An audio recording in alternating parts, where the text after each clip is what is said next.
Haggai గ్రంథము 2వ అధ్యాయము 5వ వచనం. దేవుని వాక్యాన్ని మనం భయభక్తులుగా ధ్యానం చేసుకుందాం.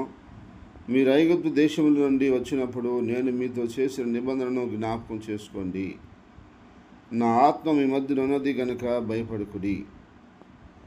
ఇక్కడ ప్రభు అంటున్నాడు, నేను ఐగుప్తు దేశం నుండి మిమ్మల్ని రప్పించినప్పుడు ఆ దినాన్ని జ్ఞాపకం చేసుకోండి. నేను ఆ రోజు ఏం చేశాను, ఏం చెప్పాను జ్ఞాపకం చేసుకోండి. ఆ నిబంధనలు జ్ఞాపకం తెచ్చుకోండి. నా ఆత్మ మీ మధ్యలో ఉన్నది కనుక భయపడద్దు అని చెప్పాడు. అవును ప్రియ సహోదరి సహోదరులారా, దేవుని వాక్యాన్ని బట్టి మనం ఒకసారి ఆలోచన చేసినట్లయితే ప్రభు ఏమంటున్నాడంటే, ఐగుప్తు దేశంలో నుంచి వారు బయటకు వచ్చినప్పుడు, అంటే వారు విడుదలై వచ్చినప్పుడు వారితో దేవుడు ఒక నిబంధన చేశాడు. మీరు భయపడాల్సిన అవసరం లేదు, నేను మీ దేవుణ్ణి, మిమ్మల్ని రక్షించుకున్నాను. కాబట్టి మిమ్మల్ని కానాను దేశం తీసుకుపోయి అక్కడ మీకు మంచి భూములను, మంచి ఆహార పదార్థాలను, లవణాలను, రకరకాల విషయాలన్నీ కూడా మీరు పొందుకుంటారు. మీరేం భయపడద్దు అని చెప్పాడు. అయితే అదేవిధంగా అదే సమయంలో వచ్చిన వారికి ఇబ్బందులను బట్టి, వారికి ఉన్నటువంటి సమస్యలను బట్టి వారు భయపడుతుండగా అది మళ్ళా దేవుడు గుర్తు చేస్తున్నాడు. ఐగుప్తు దేశంలో నుంచి వచ్చినప్పుడు నేనేం చెప్పాను అది ఒకసారి మీరు జ్ఞాపకం చేసుకోండి. నా ఆత్మ మీ మధ్యలో ఉన్నది కనుక భయపడద్దు అన్నాడు. అవును ఈ సహోదరి సహోదరులారా, మనం కూడా ఈరోజు జ్ఞాపకం చేసుకోవాల్సిన విషయం ఏంటంటే, ఐగుప్తు దేశం నుంచి దేవుడు వారిని బయటికి రప్పించినప్పుడు వారితో దేవుడు నిబంధన చేశాడు. దాని నిబంధనని ఆయన పరిపూర్ణంగా నెరవేర్చాడు. ఈరోజు కూడా మళ్ళా మనకి నూతన నిబంధన చేశాడు. ఆ నూతన నిబంధన ప్రకారంగా మనల్ని అందరినీ రక్షించుకున్నాడు. కాబట్టి మనకు ఇరుకు ఇబ్బందుల్లో, సమస్యల్లో మనం కృంగిపోవాల్సిన, భయపడాల్సిన అవసరం లేదు. ఎందుకంటే దేవుడు అంటున్నాడు, నా ఆత్మ మీ మధ్యలో ఉన్నది కాబట్టి మీరు భయపడాల్సిన అవసరం లేదు అంటున్నాడు. కాబట్టి నా ప్రియ సహోదరి సహోదరుడా, నీవు ఇప్పుడు దాకా ఏం చేసావో, ఎలా చేసావో, ఎవరితో స్నేహం చేసావో, ఎవరిని ఆరాధన చేసావో, ఎవరిని పూజించావో అదంతా నీకే తెలుసు. కానీ ఇక నుంచి దేవుని చిత్తాన్ని మాత్రమే నువ్వు సంపూర్ణంగా జరిగించే బిడ్డగా ఉన్నట్లయితే, ఆయన ఆత్మ మీ మధ్యలో ఉంది కనుక నీ ఒంటి నిండా, మనకి జీవితం నిండా, మనకున్నటువంటి అన్ని కుటుంబం నిండా ఎన్నో ఇబ్బందులు, ఇరుకులు ఎదురైనా సరే భయపడాల్సిన అవసరమే లేదు. ఎందుకంటే మన దేవుడు మన మధ్యలో ఉన్నాడు. ఆయన ఆత్మ రూపంలో మన మధ్యలో ఉన్నాడు. ఆయన అన్నీ చూస్తూ ఉన్నాడు, అన్నీ సహాయం చేయుటకు సిద్ధంగా ఉన్నాడు. కాబట్టి ఏ కారణం చేత కూడా మనం భయపడాల్సిన అవసరం లేదు. అందుకని హగ్గై ప్రవక్త ద్వారా దేవుడు వారితో మాట్లాడాడు. అదే వాక్యం ద్వారా దేవుడు ఈరోజు మనతో మాట్లాడుతున్నాడు. కాబట్టి నా సహోదరి సహోదరుడా, దేని గురించి భయపడుతున్నావు? నీ భయం ఏంటి? ఏ విషయంలో నీకు భయం ఉంది?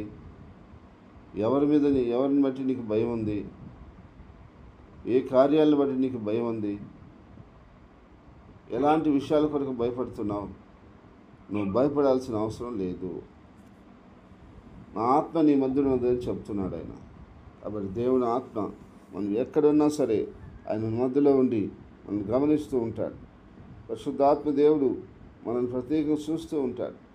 కాబట్టి ఇదే సంగమా, పరిశుద్ధులారా, జీవాధిపతులారా, మీరందరూ కూడా దేవుని యొక్క నామలో బలంగా ముందుకు సాగితే ఖచ్చితంగా దేవుడు ఆయన ఆత్మ ద్వారా మనల్ని బలపరిచి నడిపించి సంపూర్ణంగా కృపాక్షేమాలు కలుగజేసి ఏ విషయంలో భయపడకుండా ధైర్యంగా, నిర్భయంగా జీవించుటకు ఆయన మనకు తోడు నడిపించి వర్ధల చేయనుగాక.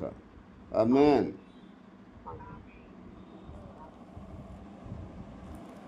ప్రేమగల తండ్రి, పరిశుద్ధమైన దేవానికి స్తోత్రాలు చెల్లిస్తున్నాం. నాదా, ఈరోజు మీరు సెలవిచ్చి ఉన్నారు, నా ఆత్మ మీ మధ్యలో ఉన్నది, మీరు భయపడద్దు అని. అయ్యా, నువ్వు చెప్పిన మాట సత్యం. మీరు అన్నారు, ఐగుప్తు దేశంలో నుండి నేను మిమ్మల్ని బయటికి రప్పించినప్పుడు నేను మీతో ఏమి నిబంధన చేశాను అది గుర్తు చేసుకోండి అన్నాడు. అవును ప్రభా, మాతో మీరు చేసిన నిబంధన అది ఒక మనిషితో కాదు, ఒక జాతితో, ఒక సంఘంతో మీరు నిబంధన చేశారు. యేసయ్యా, నీ ఆత్మ ద్వారా ప్రతి బిడ్డకి, ప్రతి కుటుంబానికి, ప్రతి ఒక్కరికి నాయనా మేలు చేసే దేవుడు కనుక మేలు చేయండి నాయనా. కృప చూపించండి నాయనా, కనికరం చూపించండి ప్రభా. ఎలాంటి భయాలు, దిగుళ్ళు నిబుడలో లేకుండా, ఎలాంటి టెన్షన్ లేకుండా, ఎలాంటి ఒత్తిడి లేకుండా సంపూర్ణంగా బిడ్డలకు విడుదల, ఎమోషన్ కలగజేసి ఆశీర్వదించి బాగు చేసి నీ నామానికి అత్యంత ఘనత, మహిమ, ప్రభావాలు తెచ్చుకోమని దేవా, ఇప్పుడు వస్తున్న బిడ్డలందరినీ, ఆన్లైన్లో ఉన్న బిడ్డలందరినీ అయ్యా నీ నామం పేరిట ప్రతి ఒక్క బిడ్డకు నువ్వు మేలు చేయండి ప్రభా. ఎవరి ఎడల నాయనకి కీడు తలపట్టని దేవుడు నువ్వు అక్కడవే ప్రభా. అందరిని ప్రేమతో చూసుకునే దేవుడు నువ్వు అక్కడవే నాయనా. మంచి దేవుడా, గొప్ప దేవుడా, సర్వోన్నతుడా, సర్వాధికారి, సర్వము చేయగలిగిన వాడా, నీ స్తోత్రం, స్తోత్రం, స్తోత్రం. నా తండ్రి, మీరు చేసిన అనేకమైన కార్యాలను బట్టి, అనేకమైన విషయాలను బట్టి నా తండ్రి నీ కృతజ్ఞతలు చెల్లిస్తున్నాను, నీకు వందనాలు చెల్లిస్తున్నాను. నా రాజా, నీకే నీకే నీకే స్తుతులు, స్తోత్రాలు నాయన. అయ్యా, నువ్వు మంచి దేవుడు అయ్యా, గొప్ప దేవుడు అయ్యా, సర్వాధికారి అయ్యా, సర్వోన్నతుడు అయ్యా నాయన. అయ్యా, నువ్వేమైనా చేయగలవు దేవుడు ప్రభా, ఏదైనా చేయగలవు ప్రభా. నీకు అసాధ్యమన్నది లేదు నాయన. ఆయన నువ్వు సమస్త విషయాల్లో కృషించి నడిపిస్తావని మమ్మల్ని, మా కుటుంబాల్ని, మాకు అప్పగించిన సమస్తాన్ని చేతులకు అప్పగిస్తున్నావు అయ్యా. అయ్యా, ఈ దినమందు నీ ఆత్మ ద్వారా ప్రతి ఒక్క బిడ్డని మీరు సంపూర్ణంగా మార్చండి, ఒడిదుడుకులను సరిచేయండి, అవకతవకలను సరిచేయండి. మా యొక్క జీవితంలో పరిపూర్ణమైన చిత్తం జరిగించేవారిగా మాకు సహాయం చేయమని ప్రార్థిస్తున్నాను అయ్యా. నీ నామాన్ని అత్యధికంగా మహింపరచుకోమని ప్రార్థిస్తున్నాను ప్రభువా. నీ కృప చేత, నీ కార్యాల చేత ప్రతి బిడ్డకు మేలు చేయమని ప్రార్థిస్తున్నాను. మా దేశమును, దేశ నాయకులను, అధికారులను అయ్యా మీరు రక్షించండి, కాపాడమని ప్రార్థిస్తున్నాం అయ్యా. క్రైస్తవ సంఘాలన్నింటినీ, సార్వత్రిక సంఘాన్ని మీరు రాకడకు సిద్ధపరచమని, ఎక్కడ అలలు కానీ, ఎక్కడనైనా మత కళలు కానీ ఎక్కడ జరగకుండా వాటిని అరికట్టమని, సమాధానం కలగచేయమని ప్రార్థిస్తున్నాం ప్రభువా. ఈ దినం నీ ప్రజలు వెళ్తున్న మార్గాల్లో, ప్రయాణాల్లో, ఉద్యోగాల్లో, వ్యాపారాల్లో, నాయన జీవనోపాధి పనుల్లో, బిడ్డల చదువుల్లో మీరు తోడు నీడగా ఉంది అయ్యా. మీరు కాసి కాపాడి భద్రపరిచి సంపూర్ణంగా నీ సహాయమును, నీ దీవెనను, మేలును కలగజేసి అన్ని విధాలుగా నా తండ్రి నీ ప్రజలకు క్షేమాన్ని కలగచేయమని, నీ ప్రజలను ఆశీర్వదించమని, వర్ధలు చేయమని ప్రార్థన చేస్తున్నాం తండ్రి. ఆయన ఈరోజు పుట్టినరోజును, వివాహ దినమును జరుపుకుంటున్న ప్రతి బిడ్డల్ని, ప్రతి కుటుంబాన్ని, ప్రతి ఒక్కరిని పేరు పేరున మీరు బలపరిచి, దీవించి, ఆశీర్వదించి కాపాడమని ప్రార్థిస్తున్నాను. సమస్తములో నాయన నువ్వే మంచి దేవుడివి, నువ్వే గొప్ప దేవుడివి, నువ్వే సరైన దేవుడివి. నీ చేతులకే సమస్తాన్ని అప్పగిస్తున్నాను, సమస్తాన్ని అప్పగిస్తాను ప్రభా.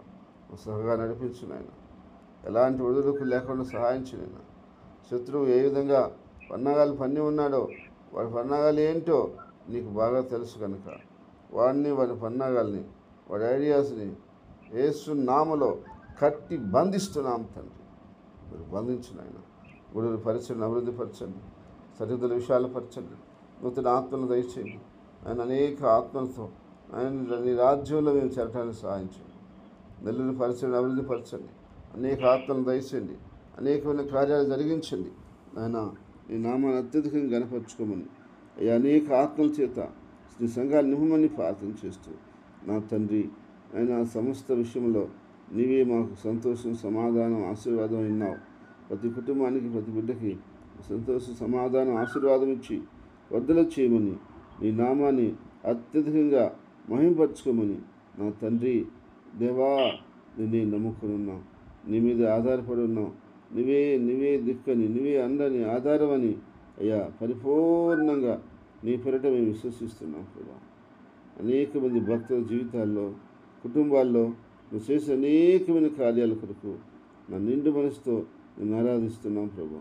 నీ చేతులకే తండ్రి అందరినీ సమర్పించుకుంటూ నా తండ్రి నువ్వే సమస్తములో తోడి నడిపించి నీ నామాన్ని అత్యధికంగా కనపరుచుకోమని, నీ సన్నిధి సంపూర్ణంగా మీరు అనుగ్రహించమని అయ్యా నీ ఆశీర్వాదాలు కుమరించమని యేసుక్రీస్తు నామమున ప్రార్థిస్తున్నాను తండ్రి. ఆమేన్.